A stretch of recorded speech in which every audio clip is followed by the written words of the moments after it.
last person closed the door. So folks, if you see what we did on this presentation, we went video game film industry. We gave you a little refresher with the music industry. We went back to the video game industry with live service games. And guess what Carnegie Mellon is really embracing right now? The world of AI. So the next two presentations are going to be AI focused. I can't wait for you to see Team Faceware. Take it away, folks. Okay, good afternoon, everyone. We are Team Faceware, and this is our capstone presentation on the future of AI and entertainment and the interests of our identified stakeholders. As I mentioned, we are Team Faceware. I'm Avery. I'm Tatiana. I'm Julia. And I'm Erin. So we just want to set the scene for you guys. As many of you know, over the summer and into the fall, Hollywood came to a halt when the Screen Actors Guild joined the Writers Guild of America on strike. Well, there were many issues that these unions were negotiating. One of the greatest points of contention in these negotiations was artificial intelligence. So why is the topic of artificial intelligence important to the entertainment industry? At their core, both unions were fighting to protect human actors and writers' livelihoods from AI. When the strike was settled in the fall, a new framework was established for using this technology in film and TV shows. It's very important for us in the industry to understand this framework and these regulations and how they are going to impact implementing this technology moving forward. Lastly, AI in any sector is one of the most pressing topics in our society today. It's very, very important to understand how this is going to affect the global economy and jobs, but we believe that the entertainment industry, and specifically film and television, is a very effective microcosm to study and see how this will affect the economy moving forward. So the purpose of our study was to provide an in-depth analysis of AI in film and television. This includes the interests of our stakeholders, which we're going to dive into a little bit later, what the current and future market for this technology looks like, both on the supply side from technology providers and on the demand side from studios, and lastly, the technological and social issues that will arise from implementing this technology. This includes facial data and privacy rights, employment, and legal precedent that could come from implementing this technology. Thank you, Erin. I'd like to get into some background of our study, starting by introducing our client, Faceware Technologies. Faceware is a motion capture technology provider, meaning that they provide both software and hardware for the purpose of capturing one's likeness. Faceware is in the interactive entertainment, film, video game, TV, and commercial markets, with clients in 75 countries. Next, I will introduce our identified stakeholders, starting with our technology providers such as Faceware, followed by producers. Within this category, we have independent producers, major studios, as well as production companies, and finally, our performers. Now let's start by hearing from a performer himself. We spoke with actor Chris Gorham, who shared with us that while he understands and acknowledges that the content that generative AI is pumping out is very impressive and very beautiful, it's not a narrative. It's not a story. By far, it is not a TV show. He feels and tells us that the technology simply isn't there yet.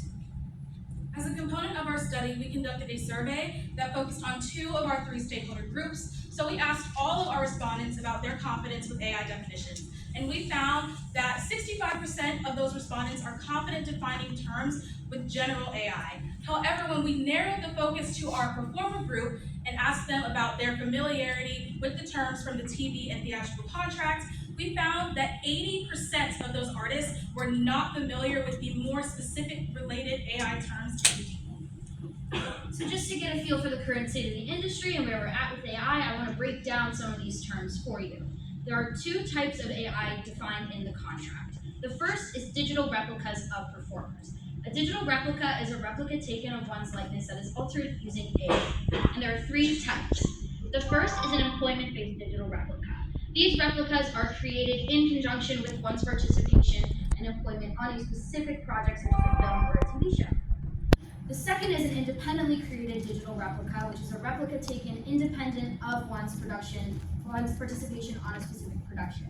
And lastly, there are background actor digital replicas. These are replicas taken of background actors that are used in scenes in which the actors did not actually appear. And the second type of AI is generative AI.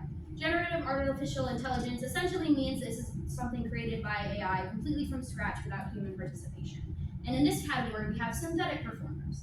Synthetic performers are assets created digitally through AI, and they emulate humans without human participation. Now, when asking Chris Gorb about how he feels about the current state of the industry and the outcome of the negotiations between, we also conducted some foundational research to understand the current and future market for AI, and this is some of our key findings. The market for AI is growing very fast, and this technology is already having a substantial global economic impact. It was estimated by McKinsey & Company that AI is going to add up to $4.4 trillion globally within the next decade, and up to 130 billion just in the entertainment industry every year. So this is a graph from a study made in July 2023, and it's about AI use cases in the TV and film industries. And right now, the studios and producers are using this technology to create special effects, also to create voices for animated characters, also to create scripts from scratch and make casting decisions. But most important for our study, they are creating digital twins. These digital twins are now known as digital replicas in the SAG-AFTRA agreement. So these digital replicas are being used as background actors and also in movies in which they did not act. We also found this graph in Medium. It's about the current and future AI tools utilized in the movie making process. So currently in the development and pre-production stages, right now we're using chatbots, text-to-image generators, text-to-3D generators to create scripts and storyboards with tools like ChatGPT, Perplexity, DALL-E, or Midjourney. In the production and post-production stages, we are using text-to-video generators a lot and AI-assisted tools to create B-roll, trailers, help with the editing process, and also with VFX, with tools like Pika Labs, Runway, Caper, or Adobe Sensei. In the future, these text-to-video generators are going to have more custom-trained models and automatization, and they are going to be able to create first-pass story development, also automated storyboards, and eliminate locations, custom makeups, and also create acting doubles and real-time content. In post-production, they're gonna do the first-pass editing and also VFX Copilot. In the whole stages, we're gonna have more cinematic quality text-to-video generation with more creator control. So as you can see, AI is now here to stay, and it's gonna be a matter of time until we are not gonna be able to differentiate between live action and AI generated content. Next, we're going to get into our survey and our interviews. We previewed this a little bit at the beginning of the presentation, but now we're going to just delve a little bit deeper into it. Team Faceware would like you to think of our interviews and our survey as a giant funnel. So at the top of our funnel here, we have our 243 total respondents. The next part of our funnel is 39% of the 243 respondents that are currently employed in the entertainment industry. And finally, 41% of our 39% are currently employed as actors, writers, producers, or studio executives. So this survey really does hit on 2 of our 3 identified stakeholder groups. When we asked the union members about their opinions with the contracts with the AMPTP, we found that 47% of respondents neither agreed nor disagreed with union leadership. So what does that tell us? That tells us that our initial hypothesis was wrong. We thought that considering how hot the topic was and how much it stopped Hollywood, that we would have people either strongly disagreeing or strongly agreeing with union leadership. We just heard 2 very opposing viewpoints about AI.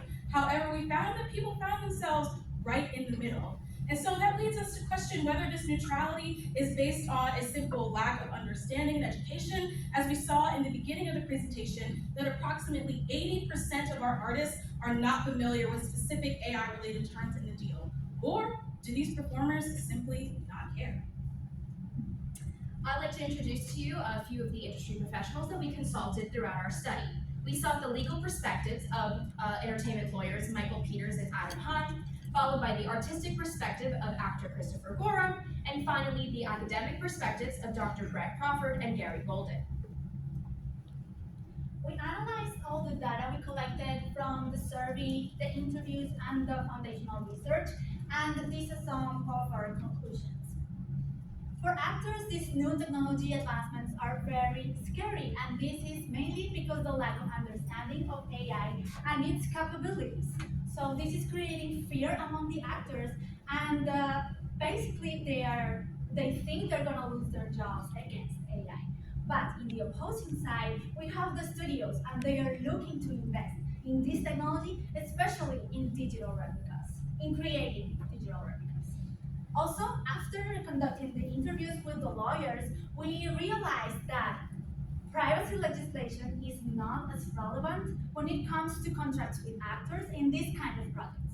And we know this may sound really, really scary, but we really think that the new agreement with the new SAG-AFTRA agreement really sets up good boundaries for the AI utilization in the TV and film industries for the next years. So with all of our key findings, here are our recommendations for Faceware. First, we believe that Faceware should adapt their technology to create digital replicas and beyond. One of Faceware's main pillars is innovation, and we believe that they should use that to their advantage to future-proof the company, thinking about what's next. As Tatiana said, the market demand for digital replicas is extremely high, and it is growing every day. And even though Chris Gorham said the technology isn't there yet, the question is, how do we get there? As we surveyed our production group, we asked them about their predicted use of digital replicas in the future. 100% of those respondents said there's going to be some type of digital replica use in the future. So we believe that Faceware can leverage their technology over time to complete the circle. However, as a first step, we believe that background actor digital replicas could be the focus, as 38% of our respondents believe that this is the most appealing use of digital replicas in the future. Thank you so much, Avery. Next, our next recommendation for Faceware is to invest in a marketing campaign. Now, Tatiana told us earlier that there's some fear going on, and I think Chris Gorham would agree, as he's quoted saying that the steed for all misunderstanding is fear. The technology side of it is scary because actors don't understand how it works. Now, let me ask you this. If you don't understand how something works, do you want to use it? No. Why? Because you're fearful. Our third and final recommendation for Faceware is to develop a digital replica pilot program. We believe that this would look like a partnership with studios or production companies, and they would have exclusive access to the technology as it's being developed. We think that it would be great to establish a timeline of about 1 to 2 years, as SAG-AFTRA will be negotiating again in 2026. And we think this would be very appealing to studios. They would have access to this technology, all types of different digital replicas for different types of productions, film and TV. And we think this would be great for Faceware because they would be able to have a focus group essentially and be able to beta test this technology in real time in real productions. Thank you so much, everyone. We'd love to open the room for questions.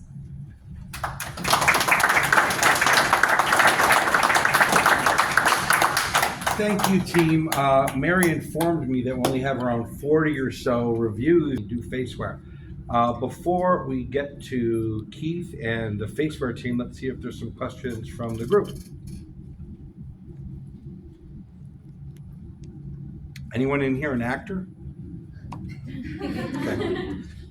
What do you think as an actor? Yes, please. Great job. Now that you guys have done all this research in AI and seen like it as a hot button topic, and there's been so many opinion pieces written about it, has your opinion of generative AI or AI used in storytelling changed since doing all this research, or against? I'd love to know from each of you. Yeah, I can start off. Yeah, this was a kind of crazy topic to be handed because we got handed this topic while the strike was going on. So when we handed in our first couple things we had to write, we were like, we don't really know when this is gonna be settled, but we think this might happen. So when all of this got settled, it still sounded pretty scary. And we go to Carnegie Mellon, we're artistic people. We were like, we don't know how this is gonna turn out, but over our research, I think we we even surprised ourselves by coming around to the deal points. One of our great conversations we had was with one of our teachers who's also an entertainment lawyer, Adam Heim, and we were talking to him and we were like, you know, in the contract it says that they can use your likeness like until you're like past your death. Like that's really scary. And he was like, but what if you die in the production? Like what if we're making, you know, the new whatever movie and you die in the production, like, you know, we'll only use you for that production, but we need to keep going if you die, if you have your likeness replicated. So we were like, yeah, when you say it like that, I mean, that doesn't sound scary at all. Oh, you but know? then they could have that be an exception. Sorry? But they could do that in the way, if that was the case, you know, if someone dies on the set, rather than the old school way, which was rewriting the script or rewriting the film to accommodate the death, they can make that as an exception, that your likeness can't be used in the event you died during production, versus that you can use your likeness for the rest of your history on Earth. Yeah, they're with the contracts that are set in each type of digital replica, it actually outlines like which like specific consent. So for an employment-based digital replica, they would only be able to use it. Say I'm on season 2 of The Last of Us, and they take a digital replica of me. They can only use it for season 2 of The Last of Us.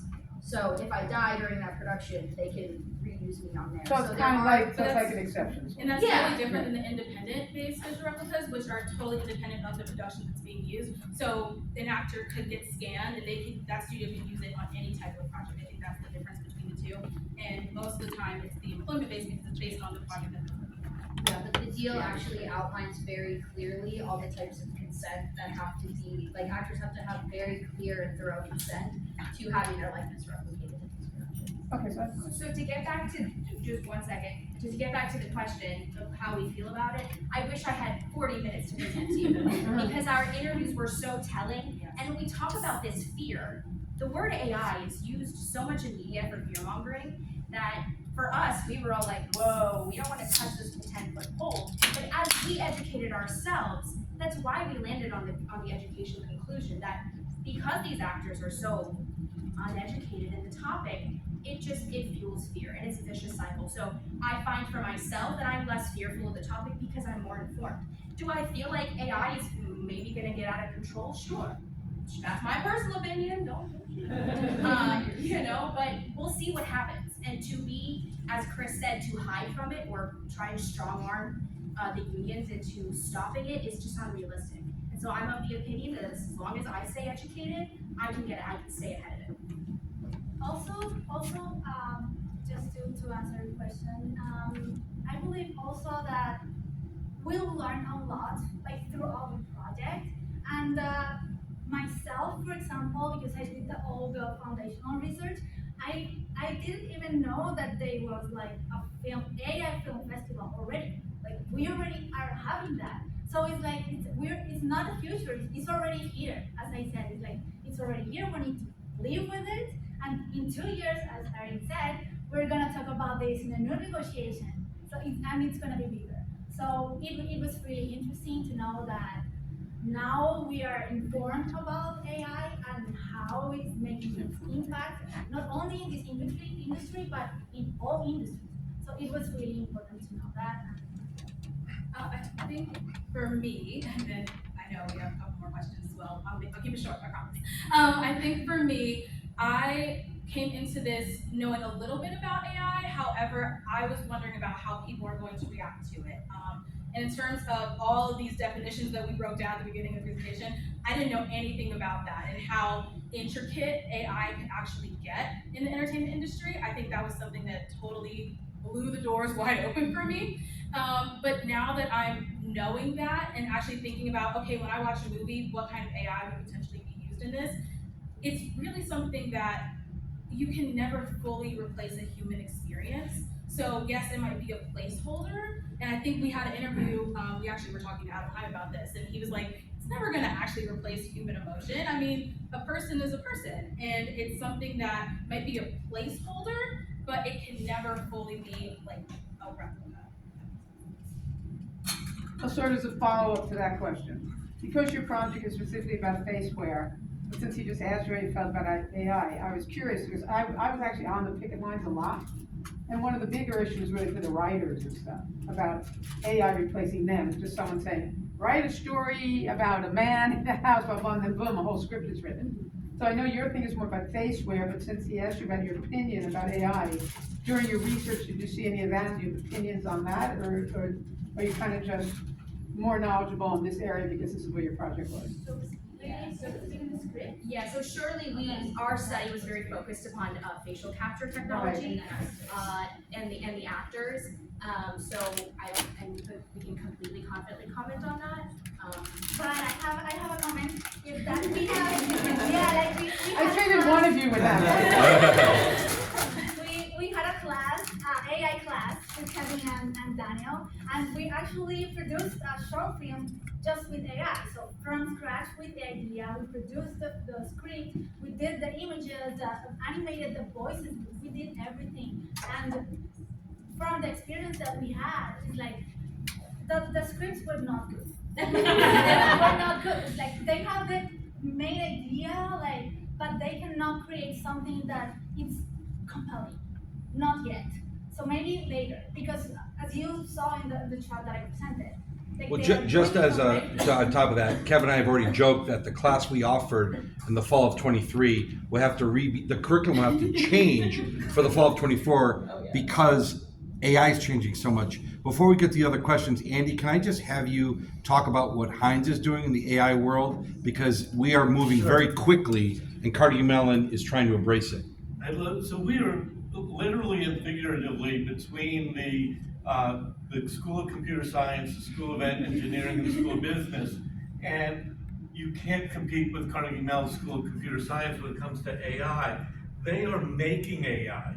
We want to make AI work. We want to make it, how does it apply? And so our focus is very much on operationalizing it in the studio, in the hospital, in the bank, because we think that the pyramid is going to be, air gets very thin up in the top for the people at Caltech and Berkeley and Stanford and CMU making the AI, but the field for operationalizing AI and doing it in a responsible way with the appropriate safeguards and guardrails in place, that's where we think that we can focus. We have a whole set of programmatic assets being rolled out in fall of 25 to do just that. It's an exciting time. Michaela, did you want to jump in? Oh, yes, this may not be the scope of your project, so if I ask that, I apologize for that. But you did bring up throughout the development and the production process, first passes. Do you think that on top of educating actors and actresses about the terms of what AI means, educating studios would also be within the realm of what baseware should implement? Because I think it'd be very interesting to understand how many passes it will take to get a usable first pass. And we might really do use AI. Yeah. Yes. Great point. Chris Form really shared with us that we really loved our interview with Chris. We had such so a great great interview. time. We had so much to say about it. Thank you, Allison. She's in the room. Yes, because he shared with us that right now, there's still a lot of human parts that are needed for AI. Like as you mentioned, we don't quite know yet how many passes it's going to take for it to be good. As Julia mentioned, the digital replicas, it's still takes a lot of tries, it costs a lot of money. So we're seeing it human intervention. I think studios should be the tools are being used more for the business side and the development and production. So I think maybe it's more resistant for the creative side, but maybe the production and the more technical side, they're using it because it saves time and money. So it's right now it's a tool that they're using. Right now, So it costs that a will be lot. open to do that. Yeah. Education will make everything easier and less scary. I personally am not very into AI, and it sounds terrifying to me, but after doing this project, I'm still not. it's so interesting. I hear you. Good. Thank you. I know this we could continue to. Thank you for your questions. Yeah, absolutely. Thank you. You guys are great. I want us to hear from Keith, and then I'm gonna go to the client and hear what Max and company thinks of Keith. Come on, Keith. Yeah, Just Keith. Wait, have you go over there. I'm proud of you. You Thank nailed it. Good you. job. It has been a fun 8 months watching you grow and learn this space. Even me growing and learning through it.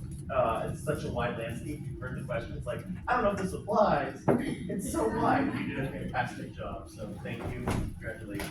Hold on 1 second.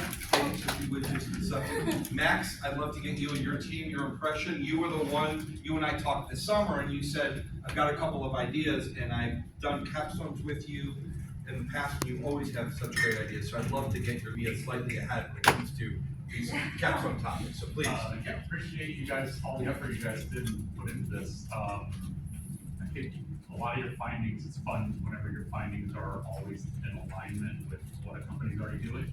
Like, we're doing everything you're doing, but the education aspect, anytime any product company comes out with something, you have to do a pilot program, you have to do a beta, you have to do something. And so, yeah, earlier we already discussed how quickly we brought something out, how could we do with clients who are fearful and want to be hands-on, how could they use